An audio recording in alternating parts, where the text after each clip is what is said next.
One of the odder and entertaining parts of Fiddler on the Roof is when one of the acolytes goes up to the rabbi of the town and says, "Rabbi, what's the blessing for the czar?" And the rabbi responds that there is a blessing for everything. And everybody chuckles, but what does it mean that Judaism does have a blessing for virtually everything under the sun? Why? Why do we have it? The answer is actually given in this week's Sidra, this week's Torah portion, where we begin with Tavo, which contains some very disturbing elements, but opens up with something quite profound. It says, when you enter into the promised land, what you need to do is bring the first fruits of your trees to the Kohen that lived in those days, in that time, and offer it to him as a gift for God.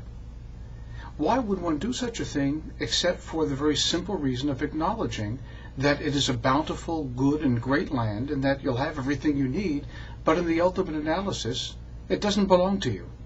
Everything is a gift or a loan from God. And that mindset, that acknowledgement, is ultimately what Judaism is all about.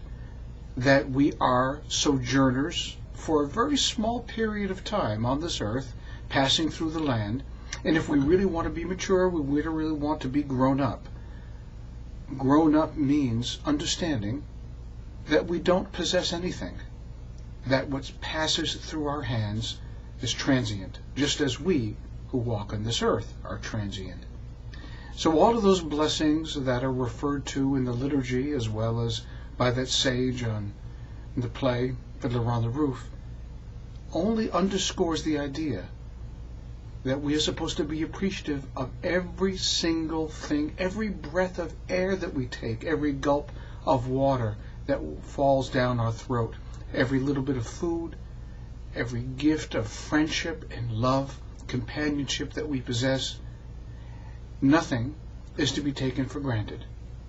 There's a wonderful story that is told as a commentary on this week's Torah portion about Rabbi Meir, who went to go visit his colleague, the Chafetz Chaim, and as he sat down at the table, as is customary for when any two Jews sit together to break bread, there's supposed to be words of Torah. And so Rabbi Meir turned to the Chafetz Chaim and says, "Tell me a word of Torah." And the Chafetz Chaim said, "I really don't feel up to it today."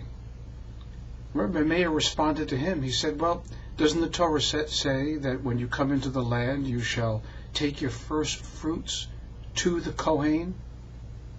You are the Kohen, and you're supposed to accept my first fruits and give me Torah in exchange for it." The Chafetz Chaim smiled and then spewed out beautiful words, golden words of Torah to his companion. These are the things that make life worth living.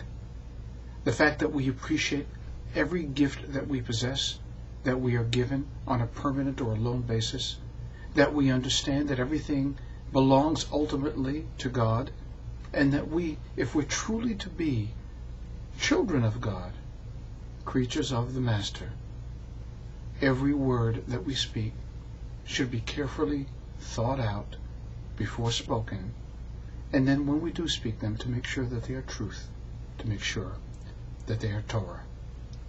A beautiful Shabbos to you.